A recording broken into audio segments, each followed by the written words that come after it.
Hello, Algebra students. In this lesson, we're going to be exploring some more topics in probability as we talk about finding the probabilities of independent and dependent events. We're also going to talk about odds in this lesson, how you can calculate odds instead of probabilities. We're going to find that probabilities are actually a much more useful mathematical tool, but you will hear about odds sometimes in real life, so we'll talk about what those are as well. Let's get started. Now, first of all, there are two types of events when we consider that multiple events with probabilities can happen in a row. Let's say, for instance, you're going to roll a dice more than once, and you're wondering what the probability is that you're going to roll a 6 and then another 6. How would you figure that out? Well, what we can do is we can take the probabilities and consider the probabilities of repeated events. And that's what this lesson is all about, the probabilities of repeated events. And when we repeat an event, what we do is we multiply the probabilities to figure out what the probability is of one thing happening, and then in another event or a repeated event, the same thing or a different thing happening. Okay, so A and B are the probabilities of one thing happening and then another thing happening or the same thing happening. All right, independent events are events where one event does not influence the other. I can give you a good example. This would be like flipping a coin. Flipping a coin twice in a row. They're independent events. If you flip heads the first time, it doesn't mean you're more likely to flip tails the second time. No matter what, every coin flip is going to be a 50-50 chance. Even if you flipped heads against all odds, 10 times in a row, that doesn't mean that the 11th time you're more likely to flip tails. It resets. It's back to 50-50 again when you get to that 10th time. But now, we're not interested in just the 10th time. We're interested in all of the times leading up to it. We're interested in multiple events that happen in a row. What if I asked you this question? What is the probability that you could flip heads 3 times in a row? Now keep in mind, it hasn't happened yet that you flipped any heads. So what you would do to find the probability of repeated events is multiply the probabilities of each event. The probability of flipping heads 3 times in a row would be 1/2 times 1/2 times 1/2, or 1/8 would be the end result there. Now with dependent events, the outcome of the first event does affect the second event. This would be something like drawing cards from a deck, but not replacing the card. So the first time, like if I was trying to get the ace of diamonds out of a deck of cards, there's 52 cards and there's only one ace of diamonds, so it would be a 1 in 52 chance. If I wanted to get the ace of diamonds and then the ace of hearts, it'd be a 1 in 52 chance to get the ace of diamonds. And then when I already drew the ace of diamonds, there'd only be 51 cards left. So the next chance to get the ace of hearts would be 1/51 instead of 1/52. To find the probability of repeated events that are dependent events, I take the probability of the first times the probability of the second, but the probability of the second is calculated under the new conditions.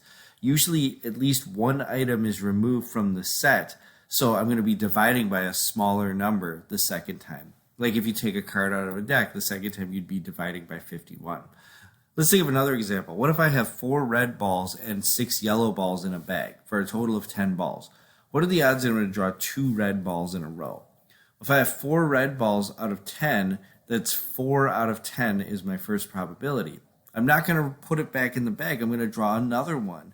The next time it's going to be times 3, because there's only 3 red balls left. That's a new condition. Out of 9, because there's only 9 total balls left. So it'd be 4/10 times 3/9 would give me my probability.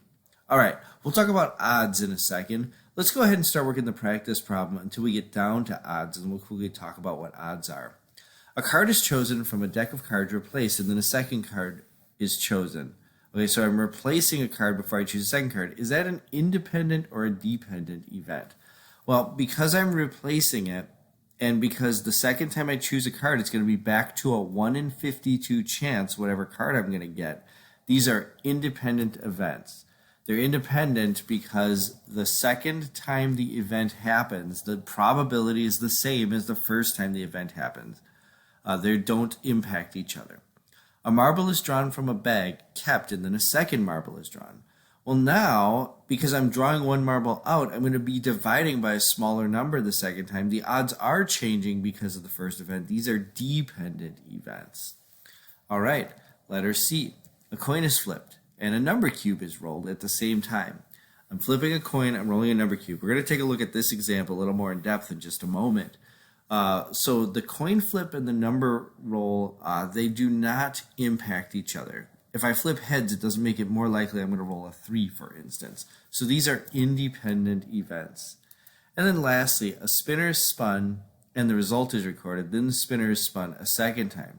Recording the result doesn't actually change the odds or the probabilities of rolling anything, spinning anything the second time. So these are independent events that do not impact each other. All right, letter E. A coin is flipped and a 6-sided number cube is tossed. I told you we'd be coming back to this in just a second. We're going to make a tree diagram showing all possible outcomes. What is a tree diagram? Well, a tree diagram starts with branches that come together at the top like this, okay? And then those branches branch out to show all of the possibilities that could result from something happening. In this case, when I'm flipping a coin, I'm just going to have 2 branches, because how many possible outcomes are there for flipping a coin? There's 2. One of those branches is going to go to H for heads. One of those branches is going to go to T for tails. And I'm just going to put the probabilities right on this tree diagram. There's a 1/2 probability I'm going to flip heads, a 1/2 probability I'm going to flip tails. Now, after I flip a coin, I'm going to roll a number cube that has 6 sides. How many branches am I going to have off of heads? 1, 2, 3, 4, 5, 6. One for each of the possible outcomes of rolling a dice. Because what's going to happen is I'm going to have 6 different outcomes for heads and 6 different outcomes for tails. I can get heads and the number 1, heads and the number 2, heads and the number 3, 4, 5, and 6. Okay? Hey, what are the probabilities of each of those outcomes? Well, okay, it's a 1/2 probability that I'm going to flip heads, and then a 1/6 probability I'm going to roll a 1 on a number cube. To find the probability of getting heads and then 1, I just multiply those 2 probabilities because these are independent events. What I end up with is 1/2 times 1/6 is 1/12. And I'm going to get the same probability all the way across because it's always going to be 1/2 times 1/6, 1/2 times 1/6, and I'm going to have 1/12 as my probability here. Tails, same thing. There's a 50% chance I'm going to flip tails, or 1/2. And then I could roll the number cube with tails and get 1, 2, 3, 4, 5, 6. And the same thing would apply. These are all of my probabilities. Now, a proper number tree has all of the probabilities at the end written in like this. And when you add all the probabilities at the same level, it should add up to 1. Let's just double check. 1, 2, 3, 4, 5, 6, 7, 8, 9, 10, 11, 12. I have 12 1/12. 12 times 1/12 is 1, or 100%. If I look up at this level, the heads tails level is 1/2 and 1/2. If I add those together, I get 1. Okay, so this is a properly drawn number tree. Now let's take a look at what it's asking. Make a tree diagram showing all possible outcomes. What is the probability of landing on tails? 1/2. And then on an even number. Landing on tails in an even number. So that covers 2, 4, and 6. What is the probability of rolling a dice and getting an even number? Well, there's 3 even numbers and 3 odd numbers. So it's 3 out of 6, or 1/2. So to find the probability of flipping tails and then rolling an even number, I have to take the probabilities of 2 events, they're independent events, multiplied by each other. It's going to be 1/2 times 1/2, or 1/4. The other thing I could do, this you don't need to know, but I'm just going to point this out. I could add together all of the probabilities for the even numbers on my number tree at tails. So tails 2 is 1/12, tails 4 is 1/12, tails 6 is 1/12. When I add those together, I get 3/12, which is the same as 1/4. Now, if that makes intuitive sense to you, great. If it doesn't, don't worry about it. It's not necessary for you to know. Let's move on to letters F and G. A bag contains 4 red blocks and 3 blue blocks. Find the probability of drawing a red block, keeping it, and then drawing another red block. Ooh, this is going to be a dependent event because I'm keeping the red block out. The probability is changing for the second event. So drawing a red block, but there's 4 red blocks out of 7. Well, Why, that's going to be a 4 over 7 probability. Okay. Oops. Here, let me just grab that correctly there. So we're starting with a 4 out of 7 probability. And then we're going to multiply that times the probability on the second choice, which now there's only 3 red blocks and there's only 6 blocks total. So the next time it's going to be 3 out of 6 or 1/2. What is 4 over 7 times 1/2 or 3 out of 6? Multiply across the top, 12, multiply across the bottom, 42. 12 over 42 simplifies because I divide both the numerator and denominator by 6. I get 2 over 7 as my answer for 12 out of 42. That's how I would do this without replacement. Notice that the probability was different the second time for the same sort of event because I kept one of the blocks. Letter G is going to work the same way. Find the probability of drawing a blue block, keeping it, and then drawing a red block. Well, the probability of drawing a blue block here is 3 out of 7 because there's 3 blue blocks out of 7. If I keep it and then draw a red block, now I have a 4/6 probability of drawing a red block because there's only 6 blocks left. 4 of them are red. I didn't draw a red block the first time. Now I multiply across, and actually I just switched my numerators here. I'm going to get the same thing. 3 times 4 is 12. 7 times 6 is 42. So it's going to be 12 over 42 or 2 over 7. In letters H and I, we're going to be calculating odds. Odds are different from probability. Probability is the ratio of successful outcomes to the total number of possible outcomes. Odds, instead of doing the total number of possible outcomes, you just count the number of unsuccessful outcomes. So this is what odds would be. If I'm looking at the odds of spinning black, there's 2 outcomes that are black, and there's 6 outcomes that are not. So the odds would be 2 to 6 or 1 to 3 in simplest terms. It's just a ratio of successful outcomes to unsuccessful outcomes. Same thing would do for spinning gray. There's 3 grays. Oh, but wait a second. These are the odds against spinning gray. So that means I'm going to look at spinning anything other than gray. That's 5 to 3. The odds would be 5 successful outcomes to 3 unsuccessful outcomes.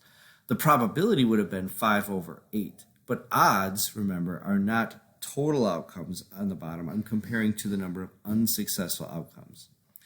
All right, and then lastly, let's take a look at these last 2. Campers select 1 inside activity, 1 outside activity daily. There are 5 inside activities and 8 outside activities. We're going to assume that each one is randomly selected. What is the probability of choosing pottery and horseback riding? Well, I'm selecting 2 things together. They're independent events because whether I do pottery doesn't affect whether I do horseback riding. So what I'm going to do is I'm just going to multiply those probabilities. 1 out of 5 for the inside activity, 1 out of 8 for the outside activity. And I'm going to get 1 out of 40 for the probability of getting those 2 together on the first day, pottery and horseback riding. Inside activities can be repeated, but outside activities cannot be repeated. That means that inside activities are independent of each other, but outside activities are dependent. The probability changes. What's the probability on the second day, assuming that the first day we got pottery and horseback riding, of getting pottery and swimming? Well, the probability of pottery is the same, 1/5. But the probability of swimming now, because we eliminated one of the choices, is 1/7 instead of 1/8. So that means that my probability overall is going to be those multiplied together, 1 over 35. All right, now you know how to do these types of problems. These are a little bit more involved probability problems. So you have to pay attention. Make sure you do 1 through 30 for next time.